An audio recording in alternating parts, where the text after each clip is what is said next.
Hi friends, welcome back to my channel. ఈరోజు మీకు ఈ సీరియల్లో ఏం జరిగిందో తెలుసుకోవాలి అనుకుంటున్నారా? అయితే వెంటనే మనం సీరియల్లోకి వెళ్ళిపోదాం. ఇంకా రాజ్ అలాగే కావ్య ప్లాన్ చేసుకున్నట్టు అపర్ణని గుడికైతే తీసుకొస్తారు. ఇటు నుంచి రాజ్ కూడా ఇక రేవతి దగ్గరికి వెళ్ళి బాబుని తనతో పాటు గుడికి తీసుకెళ్లాలని నిర్ణయించుకుంటాడు. కానీ బాబు మాత్రం గుడికి రానని మారం చేస్తాడు. ఇక ఇంతలో కావ్య కూడా అక్కడికి వస్తుంది. కావ్య అయితే రేవతితో మాట్లాడి, రేవతి గారు, ఈరోజు ఎలా అయినా సరే బాబుని గుడికి తీసుకెళ్తాం. విడిపోయినా మీ రెండు కుటుంబాల్ని ఒక్కటి చేయాలని మా తాపత్రయం అని చెప్పి ఇక కావ్య చెప్పిన మాటలకి రేవతి కూడా సరే అంటుంది. ఇంతలో ఆ బుల్లి స్వరాజ్, ఏంటమ్మా ఏమైంది? నన్ను వీళ్ళిద్దరూ కలిసి ఎందుకు గుడికి తీసుకెళ్తా అంటున్నారు అని అంటుంటే ఇక రేవతి, చూడు నాన్న, ఎన్ని రోజులు నీకెవ్వరూ లేరని నువ్వు బాధపడుతూ ఉండేవాడివి కదా. అందుకే నీకు ఆ బాధని దూరం చేయడానికి, మళ్ళీ మన వాళ్ళందరినీ నీకు దగ్గర చేయడానికి చిన్న ప్రయత్నం చేస్తున్నాం. దానికి నువ్వు మాకు హెల్ప్ చేయాలి అని చెప్పి ఇక కావ్య అయితే ఆ బుల్లిరాజుతో చెప్తుంటే, బుల్లిరాజు అయితే నాకు మా వాళ్ళని పరిచయం చేస్తారా అని అడగడంతో, అవును, నీకు ఒక పెద్ద కుటుంబం ఉంది. ఆ కుటుంబంలో ఒక అమ్మమ్మ, తాతయ్య, బాబాయ్, పిన్ని, నానమ్మ, అమ్మమ్మ, చాలా చాలా మంది ఉన్నారు అని చెప్పడంతో ఒక్కసారిగా ఆ బుల్లిరాజు షాక్ అయిపోతాడు. ఏంటి, నాకు అంతమంది ఉన్నారా? ఇంతవరకు అమ్మ నాన్న తప్ప నాకెవ్వరూ లేరని నేను చాలాసార్లు వాడిని. అలాగే స్కూల్లో మా ఫ్రెండ్స్ అందరూ నాకు అమ్మమ్మ అది కొనిపెట్టింది, తాతయ్య ఇక్కడికి తీసుకెళ్లాడు అని చెప్పి ఒక్కొక్క రకంగా చెప్తుంటే నేను ఎన్నోసార్లు చాలా ఏడ్చాను. కానీ నాకు ఇప్పుడు వాళ్ళందరూ ఉన్నారని చెప్తుంటే చాలా హ్యాపీగా ఉంది అని అంటుంటే, దానికి పక్కన ఉన్న రాజ్, అయితే నువ్వు వాళ్ళందరితో కలిసి హ్యాపీగా ఉండాలి అనుకుంటే మరి నేను అలాగే మీ అత్త చెప్పింది వినాలి అని చెప్పడంతో ఒక్కసారిగా ఆ బుల్లిరాజు, ఏంటి అత్తెవరు అని చెప్పి ఇంకా రాజ్ని అడుగుతుంటే, రాజ్, ఇంకెవర్రా, ఇదిగో ఈ కళావతి గారే అని చెప్పడంతో ఒక్కసారిగా ఆ బుల్లిరాజు షాక్ అయిపోతాడు. ఇక రాజైతే కావ్య వైపు కాస్త సిగ్గుపడుతూ చూస్తుంటే, కావ్య, ఏంటి రామ్గారు, అసలు మీరు ఏం చేస్తున్నారు అని అంటుంటే, ఊరుకోండి కళావతి గారు, మీకేం తెలియనట్టు అలా మాట్లాడతారేంటి? అమ్మ నీకు అత్తయినప్పుడు మరి వీడు నీకు అల్లుడేగా అయ్యేది, వాడికి నువ్వు అత్తవిగా అవుతావు అని చెప్పి ఇక రాజైతే కవర్ చేస్తాడు. ఇక రాజ్ మాటలకి రేవతి అలాగే జగదీష్ ఇద్దరు కూడా నవ్వుకుంటారు. ఇంకా బుల్లిరాజ్ని అందంగా రెడీ చేసి ఇక రాజైతే బుల్లిరాజ్తో, చూడు, గుడి దగ్గరికి వెళ్ళి నువ్వు నేను చెప్పిన వాళ్ళ దగ్గర బాగా ఏడవాలి. అలా ఏడిస్తే వాళ్ళు నిన్ను దగ్గరికి పిలుస్తారు. ఆ తరువాత అని చెప్పి ఇక కావ్యరాజులిద్దరూ కూడా ఆ బుల్లిరాజుకి ఏం చేయాలన్న విషయాన్ని చెప్పడంతో ఆ బాబు సరే అని చెప్పి చాలా ఆనందపడతాడు. ఇంకా ఆ బుల్లిరాజుని తీసుకుని వీళ్ళిద్దరూ కూడా గుడికైతే వెళ్తారు. అపర్ణ గుడి చుట్టూ ప్రదక్షిణలు చేసి ఒక దగ్గర కూర్చుని ప్రసాదాన్ని తింటూ ఉంటుంది. ఇక ఇంతలో కావ్యరాజులిద్దరూ ఆ బుల్లిరాజుకి అపర్ణని చూపించడంతో ఒక్కసారిగా వాడైతే, ఏంటి, ఆవిడ దగ్గరికెళ్ళి నేను ఏడవాలా? ఆవిడ నాకు ముందే తెలుసు, తను నా ఫ్రెండు అని చెప్పడంతో ఒక్కసారిగా ఇద్దరు షాక్ అయిపోతారు. ఏంట్రా, ఏమంటున్నావురా అని అంటుంటే, అవును, ఆవిడ నా ఫ్రెండు, తనకి నాకు ఇంతకు ముందే పరిచయమైంది అని అంటుంటే ఇక కావ్య, ఇంకేంటి, అయితే మనం అనుకున్నది త్వరలోనే పూర్తవుతుంది. చూడు, ఆవిడ దగ్గరికెళ్ళి నువ్వు నేను చెప్పింది చెయ్యాలి అని చెప్పడంతో ఇక ఆ బాబు కూడా ఏం మాట్లాడకుండా అక్కడికైతే వెళ్తాడు. ఇక అక్కడికి వెళ్ళి అపర్ణ దగ్గర పక్కనే కూర్చుని గట్టిగా చేతులు అడ్డం పెట్టుకుని ఏడుస్తూ ఉంటాడు. ఒక్కసారిగా అపర్ణ ఆ బాబు ఏడుపుని చూసి, రేయ్, ఎవర్రా నువ్వు, ఎందుకలా ఏడుస్తున్నావు అని చెప్పి తన చేతుల్ని తీయడంతో ఒక్కసారిగా స్వరాజ్ కనిపిస్తాడు. స్వరాజ్ని చూసి, రేయ్ రాజ్, ఏంట్రా ఇలా ఏడుస్తున్నావు అని అంటుంటే, ఫ్రెండు, నువ్వేంటిక్కడ, నువ్వు ఇక్కడున్నావేంటి అని అడుగుతూ ఉంటే ఇక అపర్ణ, నేను గుడికొచ్చాను కానీ నువ్వేంట్రా ఇక్కడ వచ్చావు? ఒక్కడివే వచ్చావా? ఏమైంది అంతలా ఏడుస్తున్నావు? ఇంట్లో మీ అమ్మ నాన్న కొట్టారా?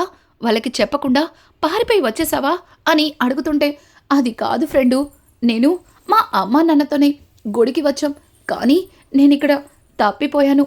వాళ్ళేమో నన్ను వదిలేసి వెళ్ళిపోయారు. వాళ్ళిప్పుడు ఎక్కడున్నారో ఏంటో నాకు భయంగా ఉంది ఫ్రెండు అని చెప్పి వాడైతే గట్టిగా ఏడుస్తాడు. ఇక అపర్ణ అయితే బాబు చెయ్యి పట్టుకుని, చూడు నువ్వేం ఏడవ మాకు, నేనున్నాను కదా, నేనుండగా నీకేమీ కాదు, నిన్ను మీ అమ్మ నాన్న దగ్గరికి నేను తీసుకెళ్తాను అని చెప్పి ఇక అపర్ణ అయితే బాబుతో అంటుంటే, బాబు ఫ్రెండు నాకు నాకు మా ఇంటి అడ్రస్ కూడా తెలీదు ఫ్రెండు, నాకు నాకు భయంగా ఉంది ఫ్రెండు అని చెప్పి ఇక ఆ బుల్లిరాజైతే భయపడుతూ ఉంటాడు. అపర్ణ ముందు వీడి భయాన్ని పోగొట్టాలి, తరువాత వాణ్ణి నిదానంగా వాళ్ళింటికి చేర్చాలి అని చెప్పి తన మనసులో అనుకుంటుంది. ఇంతలో రాజ్ అక్కడికి పరిగెత్తుకుంటూ వస్తాడు. అమ్మా ఏంటమ్మా ఏమైంది, ఈ బాబేంటి అని అడుగుతూ ఉంటే ఇంతలో కావ్య కూడా అక్కడికి వస్తుంది. కావ్య అపర్ణని చూస్తుంటే, అపర్ణ ఈ బాబు తప్పిపోయాడ్రా, వీణ్ణి వాళ్ళమ్మ నాన్న దగ్గర నుంచి తప్పిపోయి ఏడుస్తున్నాడు, వీడికిప్పుడు ఇంటికి ఎలా వెళ్ళాలో అర్థం కాక ఏడుస్తున్నాడు అని అంటుంటే ఇక కావ్య, అయ్యయ్యో చిన్న బాబే ఇంటికి వెళ్ళే అడ్రస్ తెలియక ఏడుస్తున్నాడా, నిన్ను చూస్తుంటే నాకు చాలా జాలేస్తుంది అని అంటుంటే, వీడి మీద ఎవరు జాలి పడనక్కర్లేదు, వాడికి నేనున్నాను, వాణ్ణి నాతో పాటు మన ఇంటికి తీసుకెళ్తాను, తర్వాత వాళ్ళమ్మ నాన్న వాళ్ళు ఎక్కడున్నారో తెలుసుకుని అప్పుడు అక్కడికి పంపిస్తాను అని చెప్పి ఇక అపర్ణ అయితే ఆ బాబుని కారులో ఎక్కించుకొని ఇంకా ఇంటికి తీసుకెళ్తుంది. రాజ్ కావ్యలిద్దరూ ఒకరికొకరు ఐఫై కొట్టుకుని వాళ్ళు అనుకున్నది జరిగిందని తెగ సంబరపడిపోతుంటారు. ఇక అపర్ణ అయితే బాబుని ఇంటికి తీసుకెళ్తూ దారిలో తనకి కావలసినవన్నీ కొనిపెట్టి ముద్దాడుతూ ఉంటుంది. ఇక ఇక్కడ చూస్తే ఇంట్లో ఎవరి పనుల్లో వాళ్ళుంటారు. ఇక ఇంద్రదేవి అయితే సీతారామయ్యతో, ఏవండి నా మనసెందుకో కాస్త కంగారుగా ఉందండి, ఇంట్లోకి ఏదో అపద్రవం వస్తున్నట్టుగా అనిపిస్తుంది అని చెప్పి ఇక సీతారామయ్యతో ఇంద్రాదేవి అంటుంటే, ఇంద్రాదేవి మాటలకి సీతారామయ్య, చిట్టి నువ్వేం కంగారు పడద్దు, అలాంటిదేదీ జరగదు అని అంటుంటే, ఏమో బావా నాకు మాత్రం భయంగా ఉంది అని చెప్పి ఇక బయటకొచ్చి చూసేసరికి ఒక్కసారిగా రేవతి కొడుకుని తీసుకుని వస్తున్న అపర్ణని చూసి ఇందిరాదేవి షాక్ అయిపోతుంది. అలాగే ఇంట్లో వాళ్ళందరూ కూడా ఆ బాబుని ఆశ్చర్యంగా చూస్తారు. ఇక ధాన్యలక్ష్మి అలాగే ప్రకాశం అయితే, వదినా ఎవరి బాబు, ఈ బాబుని మనింటికి ఎందుకు తీసుకొచ్చారు అని అడుగుతుంటే, ఏం లేదు ప్రకాశం, ఈ బాబు దారి తప్పిపోయి పాపం గుడిలో కూర్చుని ఏడుస్తున్నాడు, అందుకే వాణ్ణి వాళ్ళ దగ్గరికి చేర్చడం కోసం ఇలా ఇంటికి తీసుకొచ్చాను అని అంటుంటే ఇంతలో స్వప్న, వీణ్ణి ఇంతకుముందు ఎక్కడో చూసినట్టుందే అని చెప్పి స్వప్న అయితే ఆ బాబుని ఎగతిగా చూస్తుంది. అలాగే అప్పు కూడా, అవును నేను కూడా వీణ్ణి ఇంతకుముందు ఎక్కడో చూసినట్టు అనిపిస్తుందే అని చెప్పి ఇక అప్పు కూడా అంటుంటే ఇంతలో పక్కన ఉన్న ప్రకాశం అయితే, వీడు అచ్చం చిన్నప్పుడు మన రాజులా ఉన్నాడు అని చెప్పడంతో ఇక అందరూ కూడా షాక్ అయిపోతారు.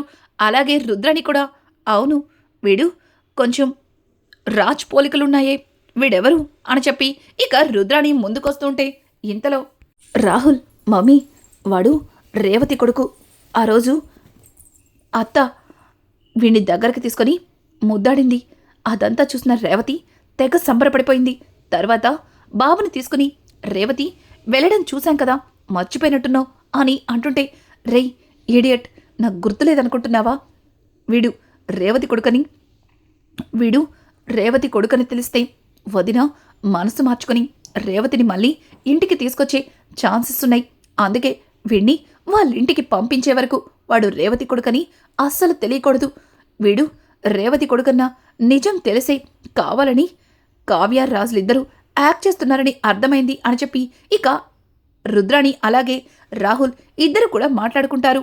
ఇక అపర్ణ అయితే వాణ్ణి ఎత్తుకుని, రే ఈ రోజు నుంచి నువ్వు ఇక్కడే ఉండాలి, చూడు మీ అమ్మా నాన్న దొరికే వరకు నువ్వెక్కడికి వెళ్ళకూడదు అని చెప్పి వాడికి బుద్ధులు చెప్తుంటే ఇక వాడైతే, చూడు ఫ్రెండు, ఇలా మాటలు చెప్పి కాలక్షేపాన్ని గడిపేస్తావా, నాకేమన్నా తినడానికి పెడతావా, బాగా ఆకలిగా ఉంది ఫ్రెండు అని చెప్పి వాడైతే ఇక అపర్ణని అడుగుతుంటే అపర్ణ నవ్వేసి వాడినెత్తుకుని డైనింగ్ టేబుల్ దగ్గర కూర్చోబెడుతుంది.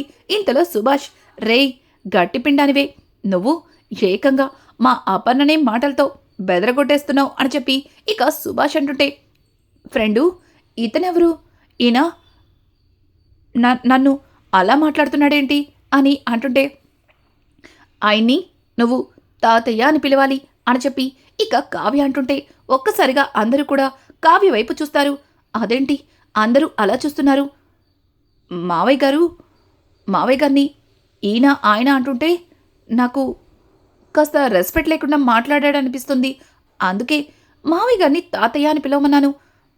అలా పిలిస్తే మీకేమన్నా ప్రాబ్లమా మావయ్య గారు అని అంటుంటే ఇక సుభాష్, లేదమ్మా, నన్ను మావయ్య అని పిలుస్తుంటే సంతోషిస్తాను.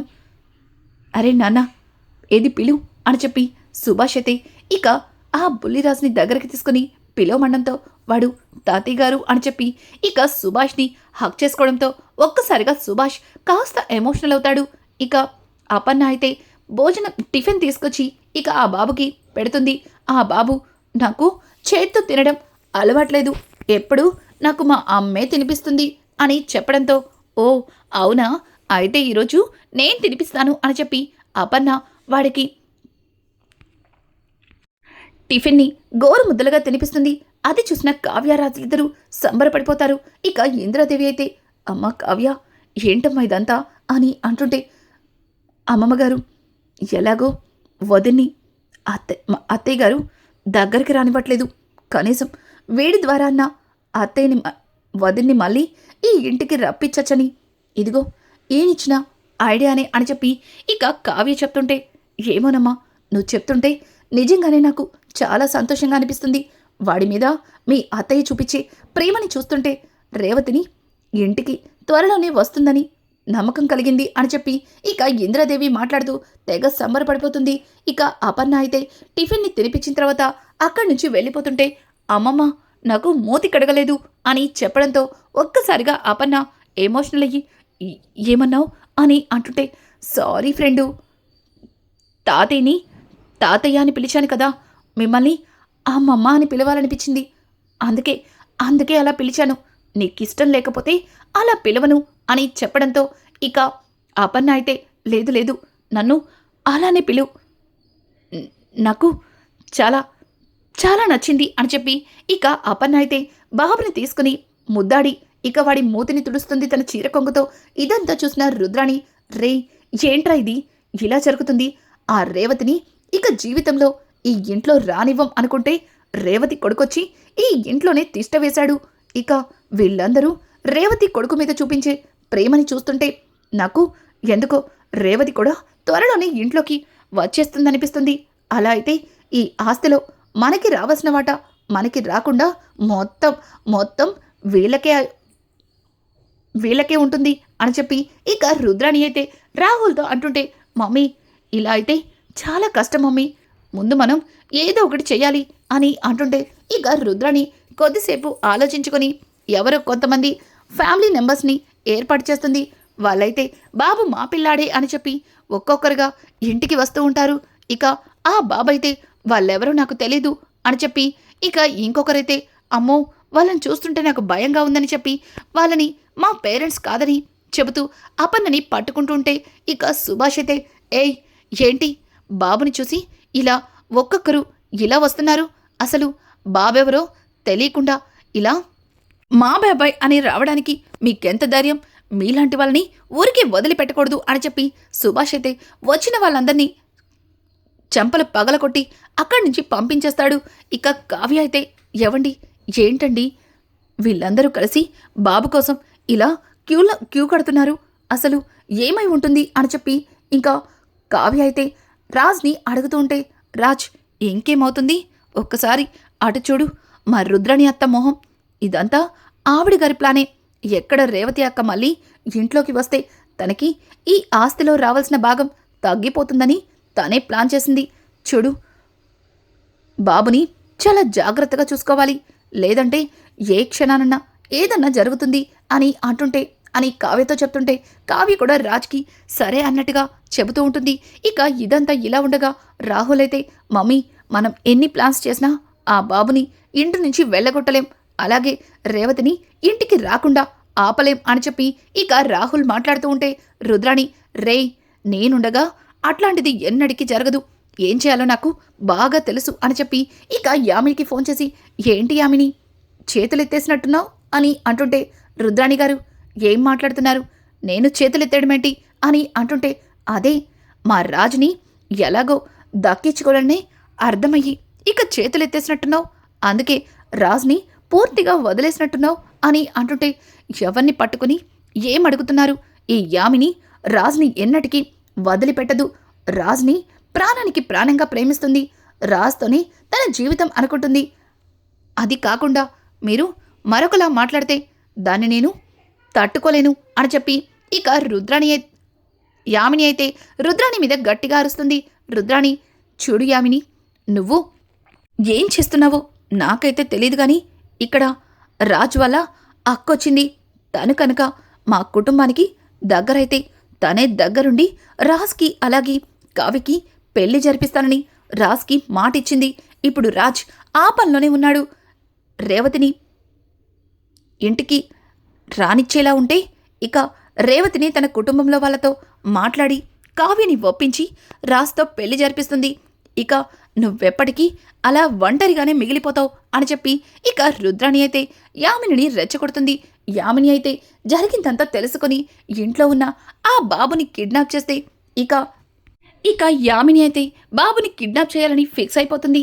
బాబుని కిడ్నాప్ చేసి ఆ కుటుంబానికి దూరం చేస్తాను, అలాగే బాబుని దూరం చేసినందుకు ఇక రేవతి అలాగే తన భర్త కావ్యరాజులని క్షమించరు, అలాగే ఆ కుటుంబానికి కూడా రారు, ఆ కుటుంబమే తన కొడుకుని మాయం చేసింది అని చెప్పి రేవతి ఆ కుటుంబం మీద పగ పెంచుకుంటుంది అని చెప్పి ఇక యామిని అయితే తన మనసులో ఫిక్స్ అయ్యి రౌడీల్ని పంపించి ఆ బాబుని కిడ్నాప్ చేయాలి అనుకుంటారు. ఇక రానున్న ఎపిసోడ్స్లో యామిని బాబుని ఎలా కిడ్నాప్ చేయబోతుంది, ఆ కిడ్నాప్తో ఇక రేవతి తన కుటుంబంతో ఎలా దగ్గర అవ్వబోతుంది, ఇంకా రేవతిని దగ్గరుండి మరి రాజ్ కావ్యల పెళ్లి జరిపించబోతుందా, ఇట్లాంటి లేటెస్ట్ ఎపిసోడ్స్ మీకు మరిన్ని కావాలి అనుకుంటే మా ఛానల్ని సబ్స్క్రైబ్ చేసుకోవడం మాత్రం మర్చిపోకండి. Thanks for watching. Hi friends, welcome back to my channel.